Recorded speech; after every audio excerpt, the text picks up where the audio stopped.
Assalamualaikum warahmatullahi wabarakatuh. Alhamdulillahilladzi nahmaduhu wa nasta'inuhu wa nastaghfiruh wa na'udzu billahi min shururi anfusina wa min sayyiati a'malina. May yahdihillahu fala mudilla lahu wa may yudlil fala hadiya lahu.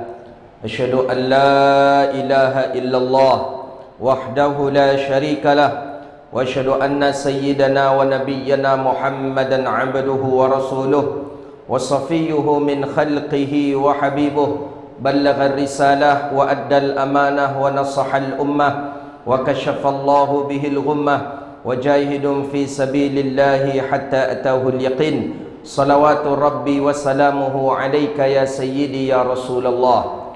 Allahumma salli ala sayyidina Muhammadin al-Fatih lima ughliqa wal khatimi lima sabaqa nasiril haqqa bil haqqi wal hadi ila siratikal mustaqim. Sallallahu alaihi wa ala alihi wa sahbihi haqqa qadrihi wa miqdarihil azim. Allahumma bika asbahna wa bika nahya wa bika namut wa ilaikan nusur.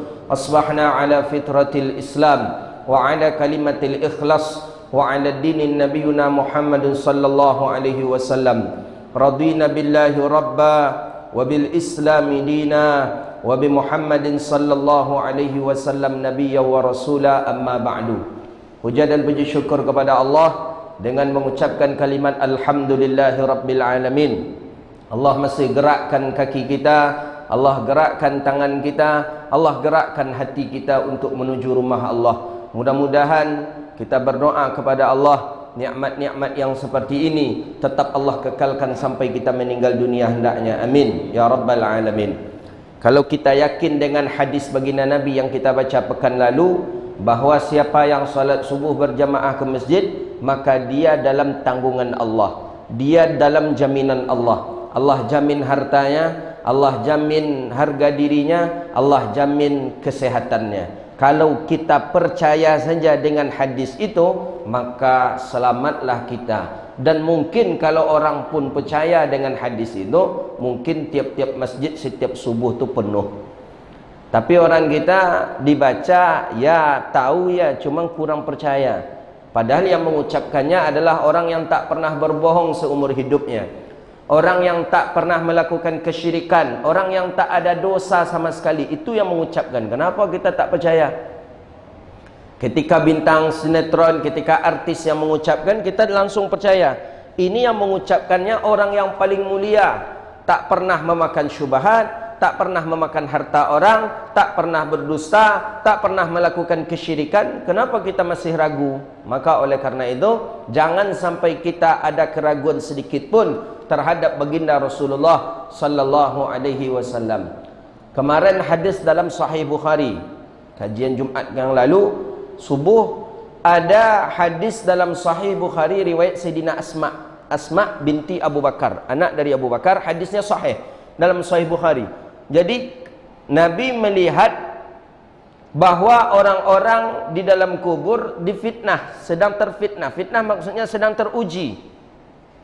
Ujiannya berat, kata Rasulullah, sama beratnya dengan berat ujian ketika hidup tapi dengan Dajjal. Ketika hidup ujian Dajjal, ketika meninggal dunia ada satu ujian di dalam kubur, kata Rasulullah. Kita jarang-jarang membaca hadis ini, tapi dalam Sahih Bukhari kemarin kita baca.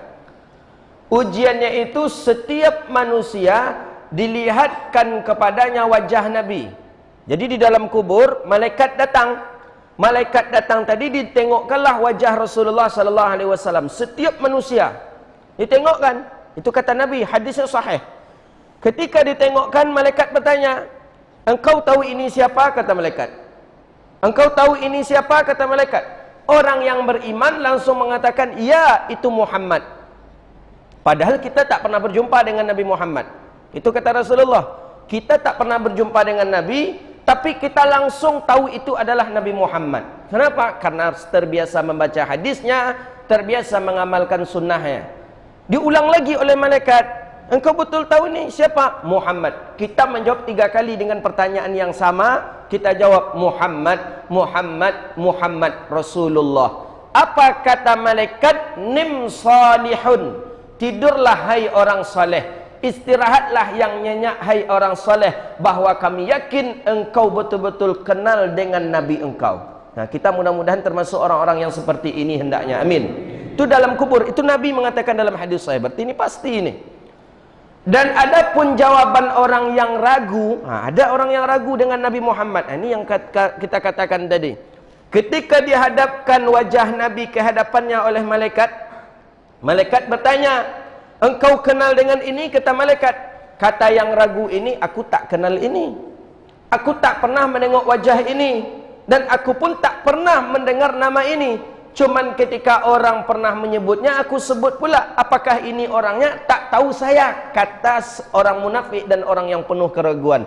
Maka ketika itulah dilemparkan dia dan diazab dia. Maka oleh karena itu, jangan kita sepelekan dengan baginda Nabi. Jangan sampai kita anggap remeh-temeh hadis baginda Nabi. Dan jangan sampai kita kecilkan sunnah baginda Nabi sallallahu alaihi wasallam. Maka oleh karena itu, kita datang ke sini bagian daripada menghidupkan sunnah Nabi. Kita datang ke sini bagian daripada ingin mendekatkan diri kepada Allah dengan mengamalkan sunnah Nabi sallallahu alaihi wasallam. Hadis Abi Dzar Al-Ghifari menjelaskan, man jalasa fi majlis zikra, siapa yang duduk di majlis ilmu, maka dia memperoleh karunia lebih mulia daripada 1000 rakaat salat sunat, lebih mulia daripada 1000 ittiba'il janaiz, 1000 mengurusi jenazah, mengantar jenazah ke kuburan, lebih mulia daripada 1000 menjenguk orang yang sakit. Jadi hadis Abi Dzar Al-Ghifari, kita salat 1000 rakaat, tapi saya yakin belum ada kita yang pernah salat 1000 rakaat. Ini umpamanya saja. Setelah kita salat 1000 rakaat, langsung pula kita mengantarkan 1000 orang jenazah ke kubur. 1000 rakaat salat sunat, antar pula 1000 orang jenazah ke kubur. Setelah itu ditambah pula dengan menjenguk 1000 orang yang sakit. Itu semuanya lebih mulia duduk sebentar di majlis ilmu. Itu kata Abi Dzar Al-Ghifari. Maka oleh karena itu Nabi mengatakan jangan tinggalkan majlis ilmu. Tuh 3, 1000 rakaat salat. Setelah tu 1000 orang pula kita antar ke pemakaman. Setelah tu 1000 orang pula kita jenguk dia sakit. 3 ni lebih mulia menuntut ilmu, duduk di majlis ilmu walaupun sebentar. 1 jam, setengah jam duduk, dengar hadis, dengar ayat, dapat kesimpulan, kita ada keperluan keluar. Itu sudah sama mendapatkan 3 pahala besar ini. Maka oleh karena itu para ulama dulu, para salafus saleh dulu, tak pernah dia meninggalkan salat, tak pernah meninggalkan daripada majlis-majlis ilmu. Tak dia tengok siapa orangnya, tak dia perhatikan. Kita hari ini yang belum saleh betul, kita sudah memilih-milih kita hadir di majlis ilmu. Saya kalau mengaji, kalau ustaz itulah, kalau itu tu tak faham saya. Ni tak betul niatnya ni. Maka dalam kitab Bidayatul Hidayah, kajian kami malam tadi, kitab Bidayatul Hidayah, Imam Al-Ghazali mengatakan bagusnya seseorang itu duduk di majlis ilmu dengan bagusnya niat, islahun niyah. Kalau niat tak baik dalam menuntut ilmu, maka dia akan tergelincir sebagaimana orang jahil tergelincir dengan kejahilannya, sebagaimana ulama pun tergelincir dengan buruk niatnya. Maka oleh karena itu, niat kita datang ke majlis ilmu untuk mencapai ridha dan kasih sayang Allah, tidak ada niat yang lain. Mudah-mudahan kita pun mendapatkan perolehan yang dengan apa yang kita niatkan. Jadi Bapak Ibu yang dirahmati Allah, kita lanjutkan kajian kita hadis baginda Nabi sallallahu alaihi wasallam dalam kitab Riyadhus Shalihin min kalami Sayyidil Mursalin, lanjutan daripada bab tentang menjaga maruah, menjaga wibawa, menjaga kehormatan saudara muslim. Hadis berikutnya dari Abi Hurairah radhiyallahu taala an. Abi Hurairah ma'ruf sahabat baginda Nabi yang paling banyak meriwayatkan hadis. Beliau bukan orang Makkah, bukan orang Madinah, tapi beliau orang Yaman. Yaman, umur 26 tahun, masih muda, masih bujang, datang ke Madinah, ingin dibai'ah oleh Rasulullah. Setelah dibai'ah oleh Nabi, dia di Madinah tak punya keluarga, tak punya apa-apa, kemudian tinggal bersama Nabi, bersama para sahabat, dan hidup bersama Nabi cuman dalam waktu 3 tahun. Ada yang mengatakan 2 tahun saja, tapi 3 tahun itu Abi Hurairah tak pernah meninggalkan Rasulullah walaupun dalam sekejap mata. Begitulah bahasanya. Sampai tidur Nabi diperhatikan, istirahat Nabi diperhatikan, minum Nabi diperhatikan. 3 tahun. Maka itulah orang yang hidup dengan Nabi 3 tahun ini banyak memperoleh hadis dibanding dengan orang-orang yang hidup sudah belasan tahun dengan Nabi. Jadi hadis Abi Hurairah ini sempat diganggu oleh orang-orang orientalis. Orang-orang orientalis mengganggu hadis Abi Hurairah. Kata orang orientalis, Abi Hurairah ini bermasalah, kata dia. Islam bermasalah, Abi Hurairah bermasalah. Kenapa orang yang hidup berteman cuma 3 tahun saja bisa mendapatkan kalimat yang banyak dibandingkan orang yang hidup belasan tahun? Apalagi puluhan tahun. Abu Bakar, Umar, Utsman, Ali menantu. Mestinya orang-orang ini lebih banyak dapat hadis ketimbang Abi Hurairah. Ini kenapa Abi Hurairah sempat ke sana? Bahasa daripada orang-orang orientalis. Intinya kita tengok orang orientalis ini ingin melemahkan hadis-hadis Nabi, karena hadis Nabi lebih dari 5.000 hadis itu dari Abi Hurairah. Ya, banyak hadis-hadis dari Abi Hurairah. Salah satu hadis yang akan kita baca ini. Jadi jawabannya para ulama Azhar menjawab bahwa walaupun sahabat yang lain lama dengan Rasulullah, seperti Abu Bakar lama dengan Nabi, Umar lama dengan Nabi, tapi orang berdua ini tidak begitu memperhatikan, tidak begitu mempedulikan hal-hal yang lain dengan Rasulullah SAW, karena mereka sibuk. Abu Bakar sibuk dengan menyiapkan ekonomi untuk perjuangan Islam. Umar sibuk untuk menyiapkan perang melawan kaum kafir. Sedangkan Abi Hurairah memang sibuk menuntut ilmu saja dengan Nabi SAW. Maka oleh karena itu, pemahaman-pemahaman orientalis ini masuk nih. Ini di akademi-akademi masuk nih, di universitas-universitas masuk. Kalau saja tidak ada dosen yang membantu, kalau saja tidak ada dosen yang memperjelas elok kembali pemahaman orientalis, maka selesailah universitas itu. Maka banyak yang melecehkan hadis tentang zubab, tentang lalat. Hadis tentang lalat itu juga Abi Hurairah itu hadisnya sahih itu, dipermasalahkan oleh orang-orang orientalis. Jadi kata Nabi, Abi Hurairah menjelaskan bahwa apabila jatuh lalat ke dalam minumanmu, kata Rasulullah, maka yaghmisha tenggelamkan ia. Setelah ia ditenggelamkan, diangkat, dibuang lalat tadi. Kata Nabi, fa inna ahada janahaihi syifa, bahwa sesungguhnya di salah satu 2 sayapnya ada obat. Itu Nabi yang menjelaskan. Kata orang orientalis, hadis ini bermasalah karena Abi Hurairah tadi. Yang kedua, hadis ini dalam Bukhari, berarti hadis Bukhari ada hadis bermasalah. Ini orang orientalis nih, bukan kita, orang orientalis. Yang ketiga, Islam itu kotor, kata dia. Masa lalat dah masuk ke dalam minuman, kenapa harus dipakai juga? Dijawablah oleh ulama Azhar. Ulama Al-Azhar banyak menjawab problem-problem daripada orang-orang orientalis ini. Pertama, hadis itu betul-betul sahih dari segi sanad. Abi Hurairah mempertanggungjawabkan.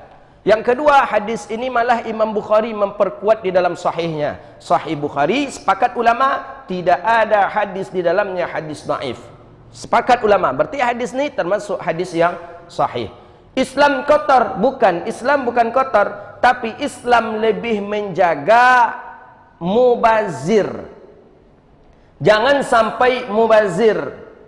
Kan kotor? Enggak, Nabi mengucapkan hadis itu bukan karena nafsunya Rasulullah, tapi Jibril memberikan ilmu kepada baginda, kemudian Nabi mengucapkannya. Wa ma yantiqu 'anil hawa in huwa illa wahyun yuha. Nabi berbicara sesuai dengan wahyu. Jadi ketika lalat masuk, lalat kotor. Tapi ketika lalat masuk, maka ditenggelamkan. Dengan menenggelamkan lalat itu berarti sudah mentawarkan air. Diceklah ke labor. Itu orang Al-Azhar punya itu. Kami di hadis dulu seperti itu, mencek status hadis itu memang sampai mendetail betul. Ada air dimasukkan lalat biasa saja. Ada air dimasukkan lalat tapi ditenggelamkan. Ketika dicek ke labor, ternyata yang tidak ditenggelamkan ini justru banyak bakteri kuman di dalamnya. Yang ditenggelamkan tadi tidak ada sama sekali bakteri, tidak ada sama sekali kotoran, dan malah sama bersihnya dengan air biasa. Kira-kira ilmu mana yang bisa menyamakan ilmunya Rasulullah SAW? Alat ketika itu tak ada di zaman Nabi. Labor mana ada di zaman Rasulullah? Tidak ada. Tapi begitulah Nabi. Wa ma yantiqu 'anil hawa in huwa illa wahyun yuha. Nah, maka oleh karena itu kalau masuk lalat, amalkan sunnah baginda Nabi. Jangan sampai kita buang. Jangan langsung dibuang lalatnya, tetap ditenggelamkan, kata hadis baginda Nabi SAW. Jangan nampak lalat, dibuang lalatnya baru diminum air. Jangan, tetap ditenggelamkan, buang lalat baru kita meminumnya. Baru air itu air yang bersih, air yang suci. Begitu dia. Itu cuma lalat saja. Kalau tikus mancik, jangan tenggelamkan pula lah. Nanti sedang masak lemak, masak gulai apa, nanti gulai kambing, nanti masuk tikus. Kata Ustaz, tenggelamkan saja. Baik itu. Enggak, kalau tikus enggak. Tikus enggak, nanti tenggelamkan pula makan. Keracunan orang sekampung dibuatnya. Enggak, cuma lalat saja. Di mana Nabi tahu fa inna ahada janahaihi syifa? Di mana Nabi tahu bahwa sesungguhnya salah satu daripada sayapnya obat? Ya, karena ilmu Jibril cakalah yang memberikan kepada Nabi. Wa ma yantiqu 'anil hawa in huwa illa wahyun yuha. Jadi Abi Hurairah satu yang sering diserang oleh orang orientalis, yang kedua Sayyidah Aisyah, kemudian yang ketiga Sayyidina Anas bin Malik. Ini orang-orang yang diserang oleh orang-orang orientalis. Jadi Bapak Ibu yang dirahmati Allah, orang orientalis ini dia belajar hadis. Belajar hadis. Di Indonesia ada mereka. Mereka belajar hadis cuman tidak ke Timur Tengah. Mereka belajar hadis, belajar ayat, belajar tafsir tapi ke Eropa. Ke Eropa, ke Amerika, belajar hadis ke Amerika. Belajar tafsir ke Eropa. Jadi kata dia, lebih faham orang Eropa hadis dan tafsir dibandingkan dengan orang Arab, kata dia. Kan banyak namanya. Ya katanya macam tu, lebih faham, kata dia. Ini profesor yang di Indonesia ini betul yang bilang itu. Saya mengambil studi agama ke Eropa karena saya menilai bahwa di Eropa lebih diamalkan Islam itu dibandingkan di Arab, kata dia. Kan tak masuk di akal. Jawabannya sangat real sekali. Mencari makanan yang halal, mana yang lebih mudah, di Arab atau di Eropa? Itu sajalah jawabannya. Mencari makanan yang halal, mana yang lebih banyak, di Eropa kah atau di Arab? Jauhlah di Arab. Di Arab kita kemanapun, mall, kemanapun, mat'am, rumah makan, kita bisa masuk. Jelas halal. Di Eropa, jangan lagi, kalau tak ada label halal, jangan masuk lagi. Itulah doktor-doktor profesor kita ini. Banyak sekarang. Yang kuliah ke luar negeri, yang kuliah ke Eropa dibantu betul itu. Kalau yang kuliah ke Arab, agak dimacet-macetkan sikit. Jadi siap-siap sajalah. Itulah gunanya majelis ilmu. Datang kita ke majelis ilmu. Karena dia banyak dengan logika akalnya. Banyak dengan akal. Padahal Islam itu tak bisa diakal-akali. Tapi Islam ada yang masuk akal. Tapi jangan kita akal-akali. Kita cari dalil-dalil, alasan-alasan yang lain untuk membenarkan. Tak boleh. Itu orang orientalis, a'da'us sunnah namanya kalau dalam bahasa kitabnya, a'da'us sunnah. Orang yang ingin menghancurkan sunnah dari sunnah Rasulullah sallallahu alaihi wasallam. Jadi yang banyak dia serang tu Abi Hurairah, Sayyidah Aisyah, kemudian Anas bin Malik. Bapak Ibu yang dirahmati Allah, wa anhu, jadi hadisnya Abi Hurairah radhiyallahu taala anhu qala, kata Nabi sallallahu alaihi wasallam, lanjut kita sambung hadisnya. Jadi Abi Hurairah orang yang terdekat dengan baginda Nabi. Ketika Nabi meninggal dunia, Abi Hurairah pun tak mau tinggal di Madinah lagi. Padahal sekejap saja dia di Madinah, langsung dia pergi, tak ingin tinggal di Madinah. Begitu cinta dengan baginda Rasulullah sallallahu alaihi wasallam. Kata Nabi sallallahu alaihi wasallam, la tahasadu wa la tanajasu wa la tabaghadu wa la tadabaru wa la yabi' ba'dukum ala bai'i ba'din. Ini tentang kita sesama kita umat muslim tak boleh, kata Rasulullah, tahasadu, jangan kalian saling hasad, Jangan saling iri, jangan saling dengki, tak boleh. Maka orang yang saling iri, saling dengki itu bukan seorang muslim, bukan seorang mukmin. Menengok kawan berhasil, kita iri. Menengok adik-adik kita naik, kita jadi risau. Menengok orang lebih bagus daripada kita, kemudian kita risau. Ini tahasadu, tak boleh. Nabi mengatakan la tahasadu, jangan kalian saling iri, saling dengki, tak boleh. Justru kita senang menengok tetangga sudah mulai jaya, senang sekali kita. Ketika menengok saudara kita mulai menyampaikan kepada kita, dia membeli ini, dia membeli itu, senang hati kita. Wala tanajasu, dan jangan saling menipu kalian, kata Rasulullah. Jangan saling iri mengiri, jangan saling tipu menipu, kata Rasulullah sallallahu alaihi wasallam. Tipu menipu di sini baik dari harta ataupun daripada jual beli. Harta bagaimana? Bisa harta seseorang yang memiliki harta warisan dari ayahnya, dia sampaikan ketika itu dia merantau, pergi merantau jauh. Ketika itu ayahnya berwasiat kepada saudaranya. Kata sang ayah, si fulan, ini hartaku ini nanti ketika anakku balik dari merantau. Ketika dia balik pulang, berikanlah ini kepadanya, dan ini adalah jatahnya. Ketika orang tua meninggal dunia, sang anak pernah mendengar kalimat itu keluar dari mulut sang ayah. Anak pulang, anak bertanya kepada saudara yang ayah tadi menyerahkan kepadanya. Saudara ini mengatakan, ya, ada ayahmu berpesan untukmu, tapi ayahmu tu berpesan cuma sampai sini saja batasnya. Yang ini enggak punya lagi, yang ini tidak punya kamu, yang ini saja. Itu tanajasu, tu penipu namanya itu. Banyak sekarang macam tu. Banyak, karena dia ingin pula mendapatkan.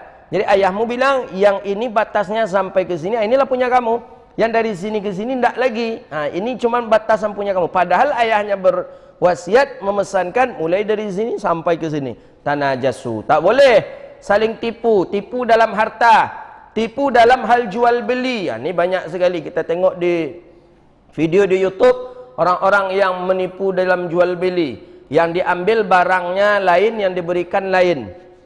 Dia beli bawang, dia ambillah bawang tadi, ditimbang bawang tadi sekilo, 2 kilo. Setelah itu nak mengikat tadi, diambil pula yang lain, diberi. Telengah saja orang ini mengambil uang, ini sudah diberikan kepadanya. Padahal bukan ini yang barang yang diambil tadi. Tak boleh. Muslim tak boleh. Wala tanajasu, tak boleh saling menipu di antara kamu, kata Rasulullah. Wala tabaghadu, dan jangan kalian saling marah-memarahi. Saling marah, berjumpa tak enak sapaannya, saling berjumpa tak bagus rupanya. Wala tadabaru, dan jangan kalian saling membelakangi. Ini hadis yang kemarin. Ketika saudara kita berbicara, kita mesti memberikan tumpuan perhatian kepadanya. Itu mesti itu. Tak boleh ketika orang berbicara kita membelakanginya. Tak boleh, haram hukumnya. Maka mesti memberikan tumpuan. Baik orang tua, siapa saja, walaupun itu orang itu di bawah kita umurnya. Anak kita lah. Anak ketika dia mengajak kita bicara, fokuskan tumpuan perhatian kita kepada sang anak. Anak merasa dia kita hargai. Itu maksud dari hadis ini. Wala tadabaru, jangan sampai kita belakang. Dia anak bicara, kita enak juga lagi. Nonton-nonton. Itu kita pun tak akan dihargai oleh anak. Ini maksud hadis. Saudara Muslim, ketika dia saling berbicara, maka janganlah tadabaru, jangan saling membelakangi, tapi fokuskan perhatian tumpuan kepadanya. Dengan siapapun harus kita buat seperti itu. Walaupun dengan murid kita, walaupun dengan anak buah kita, walaupun dengan pekerja kita, ketika kita atau dia berbicara dengan kita, fokuskanlah perhatian kita sejenak kepada dirinya. Itu akhlak Rasulullah SAW. Walaupun yang datang orang miskin kepada baginda Nabi, orang miskin, tak punya apa-apa, seorang Rasul, seorang Rasul yang mulia, ketika datang tetap Nabi fokuskan perhatian baginda Nabi SAW. Maka orang-orang merasa dirinya dimuliakan Nabi, akhirnya lunak hatinya. Sang raja pun seperti itu. Maka raja siapa? Imran ibn al-Husain, raja kabilah yang ada di Madinah dahulu kala, menengok akhlak Nabi seperti itu. Jadi kata dia, tak pernah saya seorang raja diperlakukan oleh raja seperti ini. Karena Nabi kan seorang raja, dia seorang raja. biasanya antara raja dengan raja berjumpa, kadangkala ya raja ni berbicara menghadap ke sana, tapi ketika engkau Muhammad menyebabkan dia masuk Islam ini, seorang raja ini. Ketika engkau Muhammad saya perhatikan, awal saya berjumpa dengan engkau dan ketika saya berbicara, engkau memfokuskan perhatianmu kepadaku. Betul mulianya akhlak engkau ya Muhammad. Jadi Nabi itu lebih banyak mengislamkan orang dengan akhlak dibandingkan dengan pedang, betul. Lebih banyak dengan akhlak. Akhlak baginda Nabi SAW. Jadi ketika kita berbicara dengan orang, ketika orang berbicara dengan kita, tadabaru, jangan sampai ada kita membelakangi, tapi fokuskan perhatian kita kepada orang yang sedang berbicara tadi. Wala yabi' ba'dukum ala bai'i ba'din. Jangan kamu menjual, jangan kamu membeli, menjual daripada sebagian kamu di atas jualan sebagian. Orang sudah menawar barang tadi, jangan kita mengambil barang itu. Orang datang, Pak, berapa ini? Ini 50.000. Kita di samping, 50.000 ya. Apa kata kita? Udah, ini kata kita di samping, ini orang sedang berjual beli. Berapa Pak? 50.000. 50.000, tidak kurang. Kata orang ni kepada si pembeli, tidak bisa kurang. Kata kita, udah saya beli 60.000 kata kita. Kita ada di samping, saya beli 60. Itu hukumnya haram itu. Karena orang masih ada transaksi, orang masih ada akad. Maka selesaikan akad orang dulu baru kita masuk. Ini harus kita perhatikan dalam Islam. Islam mengajar kita itu, jual beli apapun mesti seperti itu. Nak jual beli tanah kah, nak jual beli mobil kah, kita sebagai penjual pun seperti itu. Jangan nanti datang ada orang menawar lebih tinggi kemudian kita lepaskan ke dia, sedangkan orang sudah melihat barangnya masih tawar menawar baru, tak boleh. Kita punya mobil, mobil kita jual. Berapa Bapak jual mobil Bapak? 300 juta kata kita kepada orang yang penawar pertama. 300 juta ya, masih nego, nak bisa kurang Pak? Nantilah saya coba nanti. Kuranglah sikit Pak, kalau ya kami ambil nanti Pak. Yalah, nanti ya telefon saya balik nanti saya coba musyawarah dengan keluarga. Datang orang menelpon, tak lama kemudian datang orang menelpon. Itu masih dalam masalahnya khiyar namanya itu. Masih dalam tawar menawar. Datang orang menelpon, Pak, betul Bapak yang punya mobil itu? Iya. Ada apa? Mau Bapak jual ya? Iya. Berapa Bapak jual? Ya, berapa? Awak buka berapa? Enggak, Bapak jual buka berapa? Enggak, awak mau beli berapa? Sanggup awak mobil seperti itu macam mana? Kan gitu gaya orang kita itu. Macam mana? Oh, saya sanggupnya kalau itu tuh Pak 320 Pak. Udahlah, ambillah 320. Lupa yang 300 tawar menawar tadi. Hukumnya haram. Tak boleh. Putuskan dulu. Putuskan, tak jadi, selesai, barulah kita buka orang yang itu maksud dari hadis ini. Wala yabi' ba'dukum ala bai'i ba'din. Maka kadangkala kalau kita tak faham dengan fikih jual beli, kadangkala banyak perkara yang haram kita halalkan. Banyak perkara yang halal, yang haram kita halalkan. Belum lagi khiyar majlisnya, belum lagi aibnya dan lain sebagainya.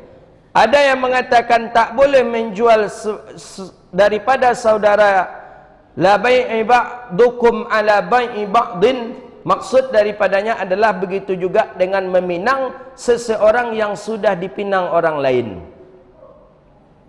Dipinang oleh orang lain. Jelas, laki-laki perempuan ni sudah dipinang oleh si fulan. Datang pula kita masuk. Datang pula kita datang kepada si fulan tu. Padahal kita tahu itu pinangan si fulan. Datang kita masuk, hukumnya haram. Si perempuan yang menerima pinangan pun hukumnya haram, si laki-laki yang meminang pun hukumnya haram. Itu hati-hati itu. Maka istilah bahasa kita tu tak betul tu. 5 minit sebelum apa katanya? Masih milik bersamanya. 5 minit masih bisa digoyang-goyang lah. Kalau bahasa acunya masih bisa diuncah-uncah lah katanya. Diuncah aja tahu, diuncah aja tahu ini.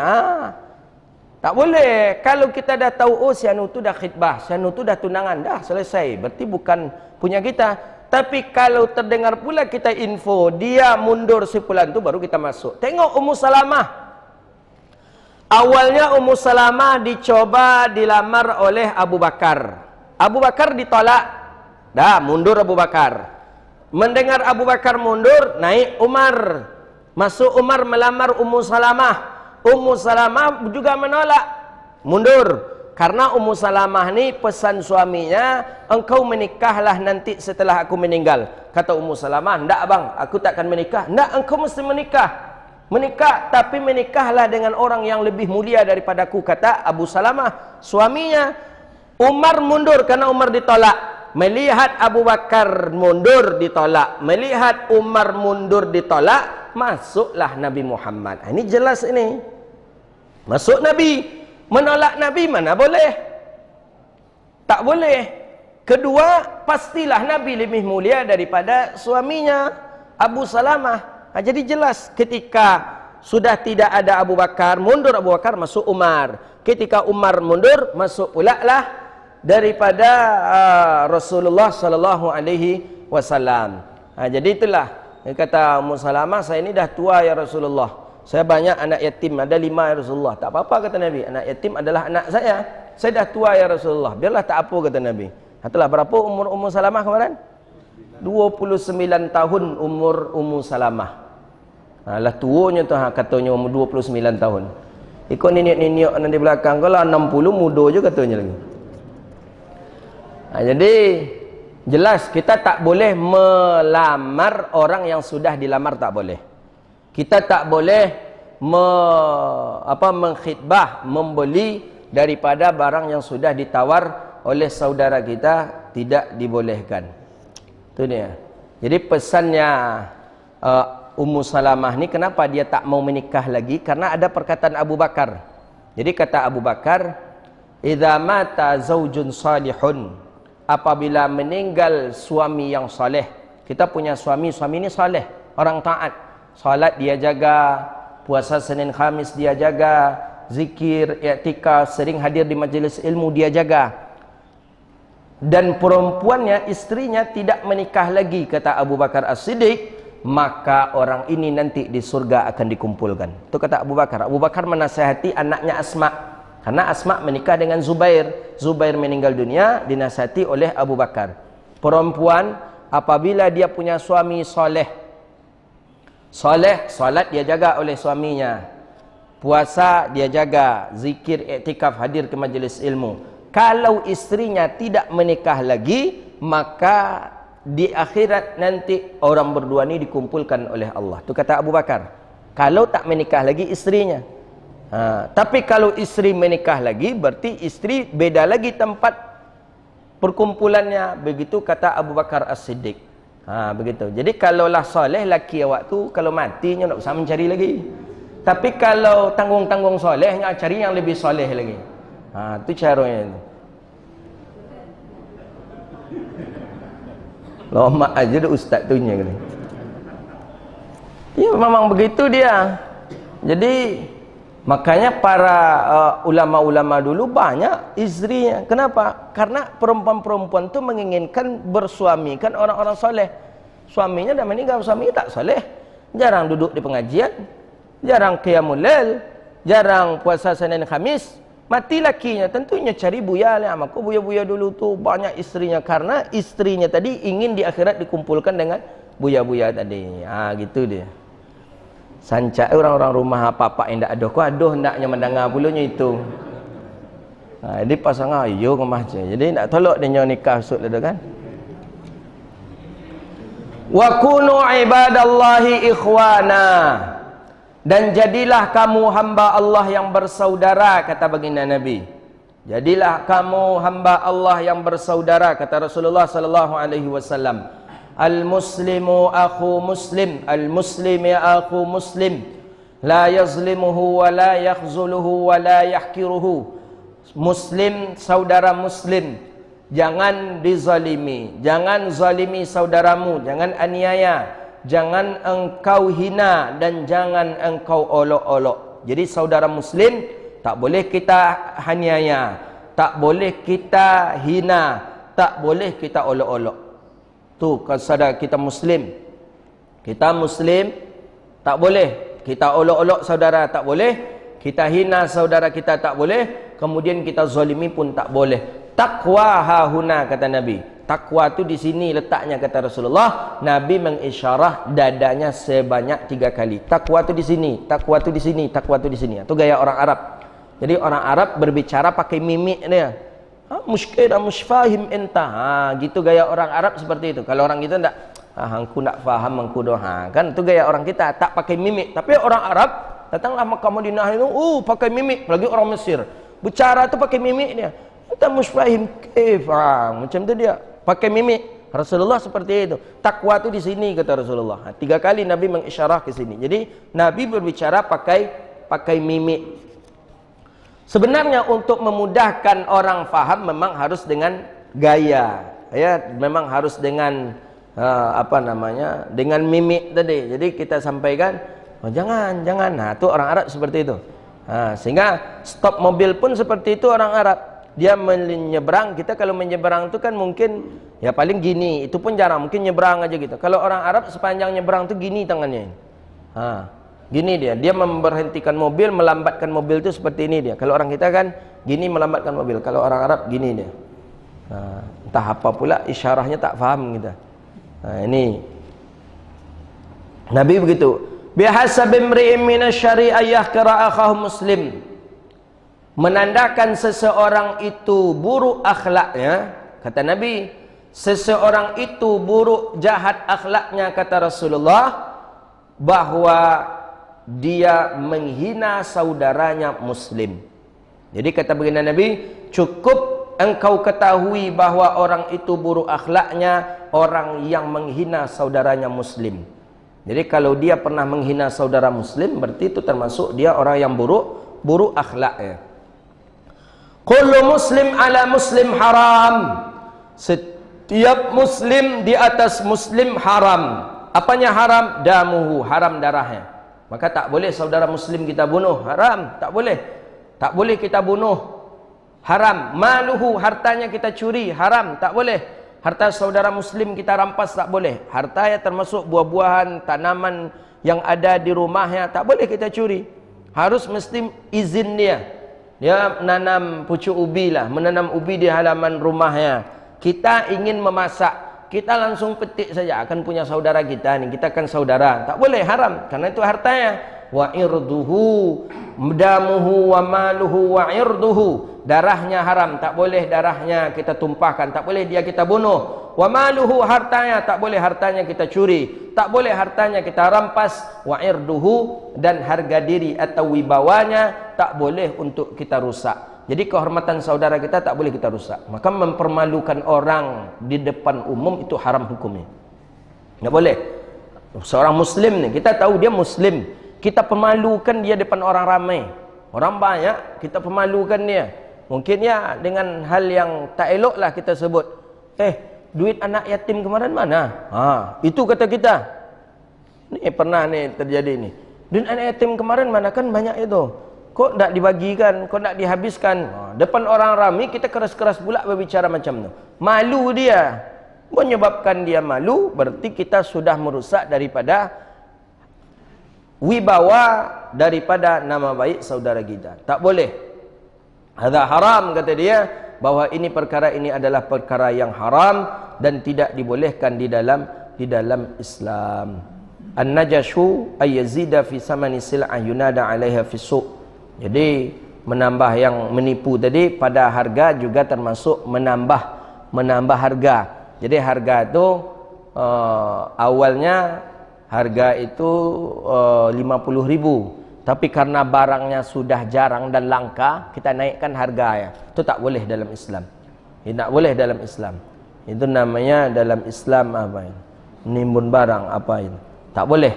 Jadi umpamanya kita menjual semen.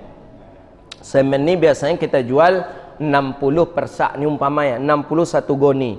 Tapi karena jalan putus di padang panjang, semen agak jarang masuk. Biasanya setiap saat, setiap hari itu berturut-turut bertonton masuk semen. Putus jalan di padang panjang, semen pun lama-lama mulai sedikit di Kota Pekanbaru. Kita masih banyak stok. Kita naikkan harga dari 60 menjadi 80 per goni. Haram hukumnya itu. Tak boleh. Itu ihtikar namanya. Ihtikar dalam jual beli hukumnya haram. Ihtikar itu bahasa fikih. Artinya menjual barang yang ada pasarannya, tapi kita tingkatkan harganya, kita naikkan karena sudah langka barang itu. Tak boleh itu. Biasanya orang yang melakukan itu copek kayu, tapi copek kayu, copek belum miskinnya balik mau tengok. Ada orang-orang kita ada yang melakukan itu. Ihtikar bahasa fikih, kalau bahasa kitanya apa? Menimbun barang, iya kan? Menimbun barang. Ihtikar kalau bahasa fikihnya tak boleh. Jelas hukumnya haram. Jangan sampai kita melakukan perkara-perkara itu, perkara yang dilarang di dalam agama kita. Hadis berikutnya an Anas radhiyallahu anhu. Hadis berikutnya Anas lagi. Sayyidina Anas bin Malik meriwayatkan hadis an Anas radhiyallahu anhu anin Nabi sallallahu alaihi wasallam qala. Anas bin Malik adalah pembantu Nabi sallallahu alaihi wasallam yang wafat usianya lebih dari 130 tahun. Anas bin Malik, orang yang didoakan Nabi agar Allah berkahi rezekinya, agar Allah berkahi usianya, agar Allah berkahi anak-anaknya. Dia orang yang sangat dekat dengan baginda Nabi, dan sampai dia termasuk juga orang yang menyimpan rahasia Rasulullah sallallahu alaihi wasallam. Anas radhiyallahu anhu, ketika Nabi hijrah ke Madinah, Anas baru umurnya 6 tahun. Berarti jarak umur Anas dengan Nabi umur 53 tahun, Anas bin Malik masih berumur 6 tahun. Itu dia. An Anas radhiyallahu anhu anin Nabi sallallahu alaihi wasallam. Apa kata baginda Nabi sallallahu alaihi wasallam? La yu'minu ahadukum hatta yuhibba li akhihi ma yuhibbu li nafsihi. Ma yuhibba li nafsihi. Hatta yuhibba li akhihi ma yuhibbu li nafsihi. Muttafaqun alaih. Hadis ini sahih. La yu'minu ahadukum, kata Nabi, tidak beriman salah seorang kalian. Belum sempurna iman kamu, kata Rasulullah, sebelum kamu mencintai saudaramu seperti kamu mencintai dirimu. Ini Nabi mengatakan ni. Belum sempurna imanmu, kata baginda Nabi. Kamu dianggap orang yang belum sempurna iman kalau kamu belum mencintai saudaramu seperti kamu mencintai dirimu sendiri. Maka ketika COVID ini nampak betul kita mana yang betul-betul sayang, mana yang betul-betul perhatian kepada saudaranya, mana yang sekedar perhatian saja. Kalau yang betul-betul itu memang ditanya dan dibantu ya. Ditanya, dia bantu dan dia datangi. Tapi mana yang tidak, cuek saja dia. Malah sambil telefon, sehat, alhamdulillah. Aman, kurang aman sikit. Apa salahnya kalau saudara sudah bilang kurang aman sikit, Ustaz, tanyalah apa yang bisa saya bantu. Gitu hendaknya. Aku hendak kurang aman, samalah awak kurang aman juga ni gonya. Sama tidak. Itu membagi beban gitu ke kawan gitu namanya tu. Tanya, sehat alhamdulillah, aman kurang aman sikit Ustaz. Tanya, tu orang Arab seperti itu tabiatnya. Ayu khidmah, apa yang bisa saya bantu? Begitu hendaknya kita. Maka itu gunanya kita telepon saudara, chatting, apa mungkin kita bisa meringankan tidak banyak sedikit daripada beban yang ada pada saudara kita. Apa yang bisa saya bantu? Ayu khidmah, itu gaya orang Arab. Ayu khidmah, ada yang bisa saya bantu? Begitu hendaknya kita. Jadi kata baginda Nabi, la yu'minu ahadukum, tidak sempurna iman salah seorang kamu, kata Rasulullah, sebelum dia mencintai saudaranya seperti dia mencintai dirinya sendiri. Jadi kita, saudara kita, ya wajib kita cintai seperti kita mencintai diri kita. Ketika COVID, kita khawatir makanan tak ada. Kita tumpuk-tumpuk beras di rumah. Saudara kita, tak kita pikirkan. Saudara kita apakah punya beras? Saudara kita apakah punya makanan? Kalau tak ada sama sekali itu terlintas dan terpikir oleh kita, berarti kita belum sempurna Islam kita. Belum sempurna iman kita, kata Rasulullah sallallahu alaihi wasallam. Maka dalam hadis ini, al-muslimuna kasajadil wahid. Orang muslim itu seperti jasad yang satu. Jasad satu, ketika sakit satu, semuanya merasa tak enak lagi. Contoh sajalah kita ni kepala saja sakit, itu semuanya tak enak lagi. Gigi sakit, itu tak enak. Bukan kita saja tak enak, dengan orang pun kita tak enak lagi. Maka oleh karena itu, jasadun wahid, jasad yang satu. Ketika sakit satu, maka sakit pula lah yang lainnya. Tapi kata Syekh Ilan, kadzal kafir, begitu juga orang kafir, fayuhibbu li akhihi kafir. Orang kafir itu mencintai saudaranya yang kafir. Itu kata Syekh Ilan. Jadi kita muslim, cintai saudara kita, si kafir mencintai saudaranya kafir. Maka jangan diharap kalau selagi PBB di minoritas atau mayoritas orang-orang yang kafir, terlalu berat kita berharap Palestina akan terbebas dari jajahan-jajahan Israel. Karena tadi si kafir itu pasti sayang dia kepada saudaranya. Emang kita lagi, kita bagaimana dengan kita? Apakah kita sudah sayang dengan saudara kita atau belum? Muttafaqun alaih, hadis ini muttafaqun alaih, hadis sahih. Hadis berikutnya masih dari Anas bin Malik radhiyallahu anhu. Anas bin Malik ini kan orang yang nomor 3 terbanyak meriwayatkan hadis. Pertama Abi Hurairah, yang kedua siapa yang kedua? Abdullah bin Umar. Bukan. Yang kedua Jabir bin Abdullah. Yang ketiga Anas bin Malik. Yang keempat Sayyidah Aisyah. Anas bin Malik kedua, ketiga Sayyidah Aisyah, keempat Jabir bin Abdullah. Anas bin Malik, jadi ketika dia disuruh oleh Rasulullah menyimpan rahasia, datanglah engkau ke rumah si fulan, kata baginda Nabi, sampaikan aku begini, kata baginda Nabi kepada Anas bin Malik. Sampai di jalan, Anas bin Malik berjumpa dengan ibunya. Dengan ibu, di stop oleh ibu. Kemana Anas? Ya Unais. Unais. Ya Unais, kemana? Aku pergi ke rumah si fulan. Bu, ngapain? Saya disuruh oleh Rasulullah. Ngapa? Oh, ini rahasia Nabi, bu, tak boleh disebutkan. Itu pesan Rasulullah? Iya. Ibu untung faham. Kata ibu, simpanlah rahasia itu baik-baik, karena itu dari orang yang bisa menyimpan rahasia. Maksudnya Rasulullah pun penyimpan rahasia. Anas bin Malik lah, ke ibunya pun tak ada dia menyebut rahasia Rasulullah kepada sang ibu. Begitu dia. Kalau amak-amak wak kini tak sebut macam tu, rahsianya kan, lah pandai berahsia-rahsia jo amaknya. Lah pandai berahsia-rahsia jo amaknya. Tak boleh, kita tak pula harus kita menguasai apa yang ada di anak kita. Kadang-kala memang itu suatu hal yang sangat penting yang harus dia simpan. Hargai itu, kita mesti harus menghargai. Anas bin Malik inilah orang yang menyimpan rahasia Rasulullah sallallahu alaihi wasallam. Qala, kata baginda Nabi kepada Anas bin Malik. Anas bin Malik radhiyallahu taala anhu meriwayatkan hadis qala Rasulullah sallallahu alaihi wasallam, unsur akhaka zaliman au mazluman. Faqala rajulun ya Rasulullah, anzuruhu idza kana mazluman, ara'aita in kana zaliman kaifa ansuruhu. Kata Nabi, tolonglah saudara engkau yang menzalimi dan yang terzalimi. Dua dia, yang menzalimi dan yang terzalimi, bantu kedua-duanya. Yang menzalimi, kalau yang terzalimi okeylah.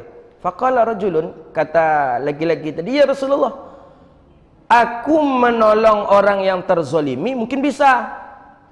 Dia jelas terzalimi, dia pasti butuh bantuan kita, bisa. Fakaifa, maka bagaimana aku membantu orang yang zalim? Jadinya zalim harus perlu kita tolong. Dia yang berbuat aniaya, dia pula yang kita bantu. Bagaimana ya Rasulullah? Sahabat tak faham. Kata baginda Nabi, qala tahjuzuhu au tamna'uhu min zulmin fa inna zalika nasruhu. Kata Nabi, engkau cegah dia, mencegah engkau akan orang tadi, melarang engkau orang tadi untuk jangan berbuat zalim lagi, itu sama dengan membantunya. Jadi aturannya dia nak berbuat zalim kepada orang, kita larang, jangan buat zalim ni lagi, tak boleh. Kita cegah dulu sebelum dia melakukan, itu sudah sama dengan menolongnya. Jadi oleh karena itu, kedua-duanya sama.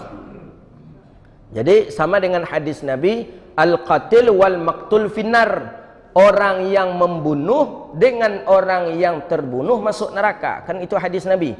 Al-qatil wal maqtul finnar. Orang yang terbunuh, orang yang membunuh dengan orang yang terbunuh masuk neraka. Jadi sahabat tanya, ya Rasulullah, kalau orang yang membunuh masuk neraka ni jelas dia membunuh. Tapi bagaimana dengan orang yang terbunuh? Kok dia bisa masuk neraka pula ya Rasulullah orang yang terbunuh ini?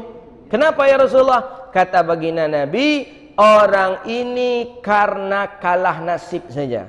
Dalam arti kata, orang yang terbunuh ni, kalaupun dia tak terbunuh, pasti dia berkeinginan untuk membunuh saudaranya. Jadi dengan ada keinginan membunuh saudaranya tadilah menyebabkan dia masuk ke dalam neraka. Jadi orang yang terbunuh, orang yang membunuh masuk ke dalam neraka. Orang yang terbunuh kok bisa masuk ke dalam neraka? Karena dia juga punya hasrat, punya keinginan untuk membunuh saudaranya. Begitu dia. Tapi ini pembunuhan yang disebabkan oleh perkelahian, yang disebabkan oleh hal-hal yang haram. Tapi kalau kita terbunuh karena memperjuangkan hak kita, atau kita terbunuh karena menyelamatkan harga diri kita, maka itu kita syahid. Orang yang membunuhlah yang mendapatkan dosa dari Allah Subhanahu wa taala. Jadi kata sahabat, "Ya Rasulullah, bagaimana aku menolong orang yang zalim? Kalau orang yang terzolimi aku bisa menolong, tapi yang zalim ni tentu aku berdosa." Kata Nabi, "Tahjuzuhu aw tamna'uhu minaz zulmi fa inna dzalika nasruh." Engkau cegah dia daripada melakukan kezaliman, engkau larang dia daripada melakukan kezaliman, maka itu menolongnya. Hadis rawahul Imam al-Bukhari, hadis dari Imam Bukhari rahimahullahu taala. Hadis terakhir, Abi Hurairah radhiyallahu taala anhu qala Rasulullah sallallahu alaihi wasallam. Abi Hurairah lagi periwayat hadis. Kan banyak hadis riwayat Abi Hurairah tu banyak. Lebih 5,000 hadis itu riwayat Abi Hurairah.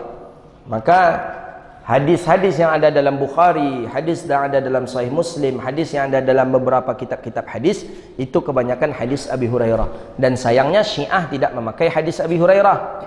Syiah tak memakai hadis Abi Hurairah. Syiah tak memakai hadis Abi Hurairah. Syiah juga tak memakai hadis riwayat Sayyidah Aisyah. Anas bin Malik pun tidak dia pakai. Itu Syiah. Di Syiah banyak sekali hadis-hadis yang dia buang. Maka itulah yang dikomentari oleh para ulama hadis. Kalau seandainya kita mengikuti aliran hadis yang dipakai oleh Syiah, puluhan ribu hadis Nabi itu kita buang. Karena banyak menurut Syiah tak cocok dengan sahabat-sahabat Nabi. Maka itulah tidak dinukilkan hadis-hadis Abi Hurairah di dalam kitab-kitab Syiah.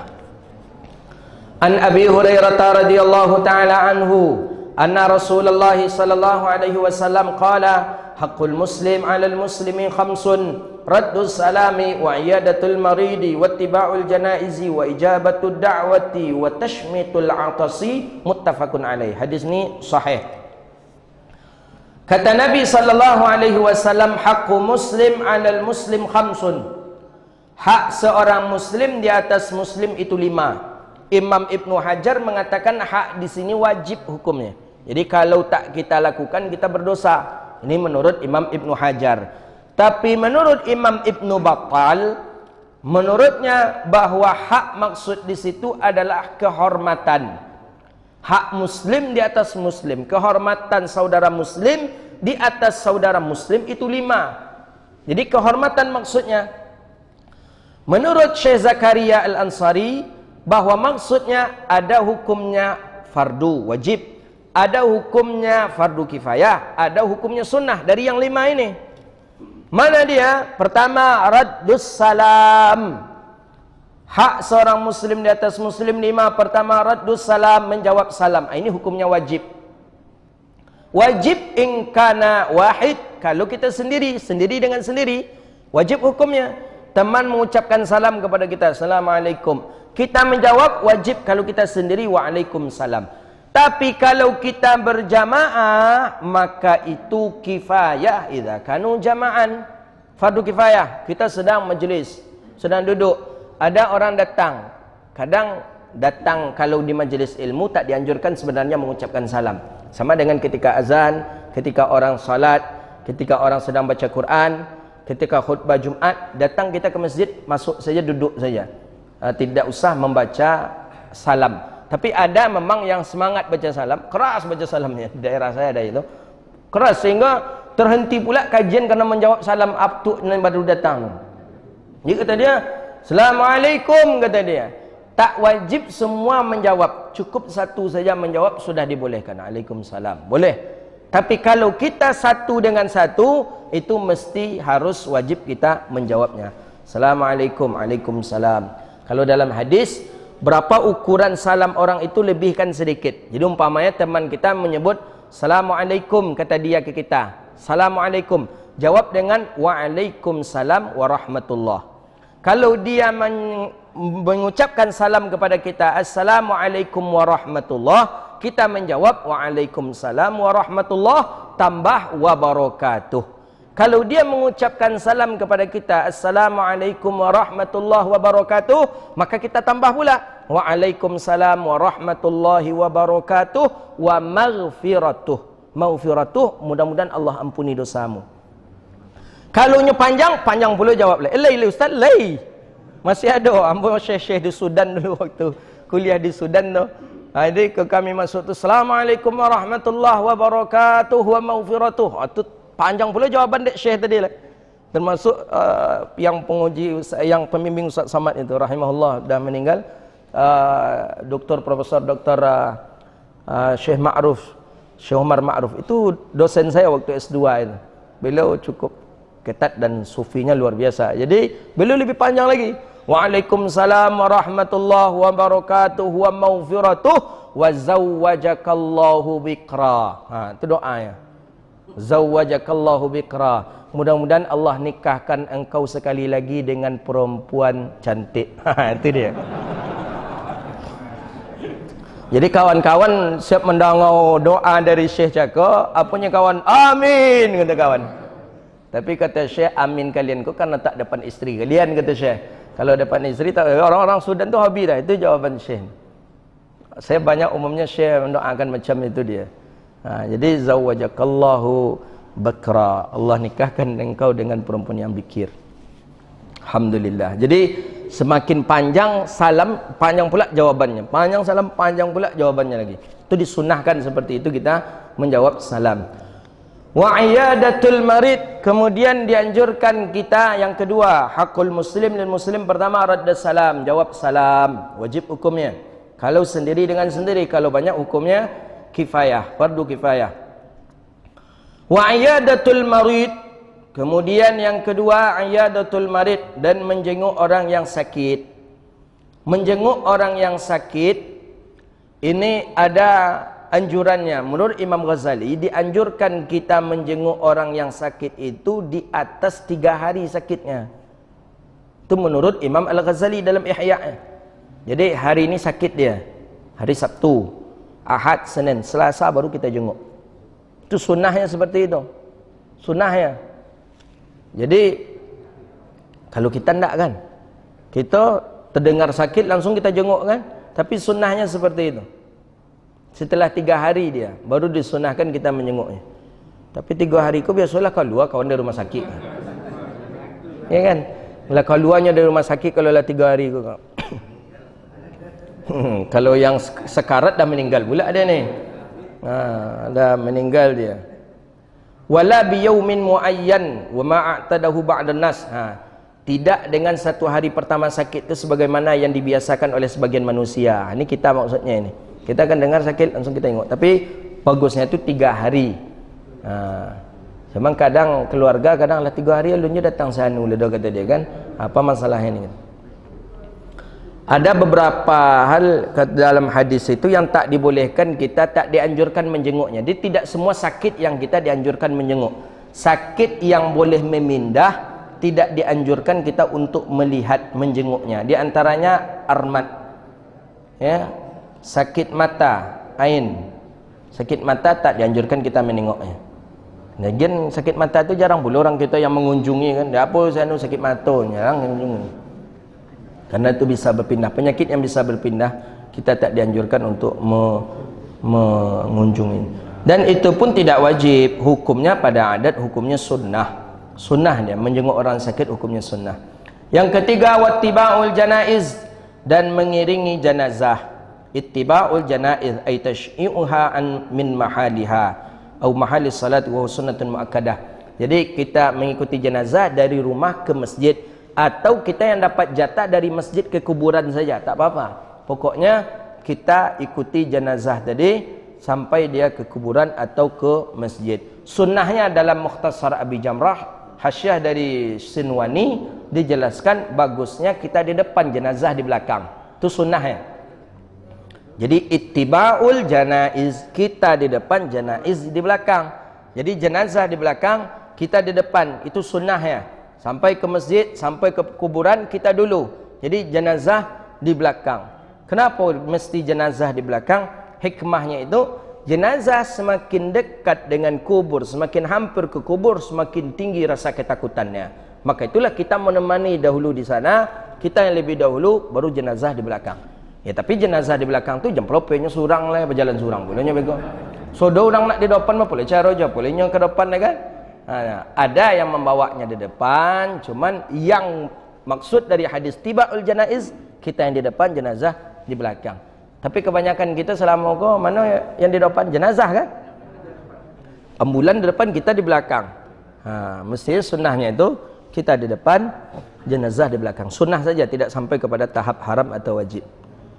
Wa ijabatud da'wah, ini wajib hukum. Wa ijabatud da'wati, memenuhi undangan. Wa hiya wajibatun fi walimatil urs, wajibnya itu satu saja pada walimah, pesta perkawinan, itu hukumnya wajib.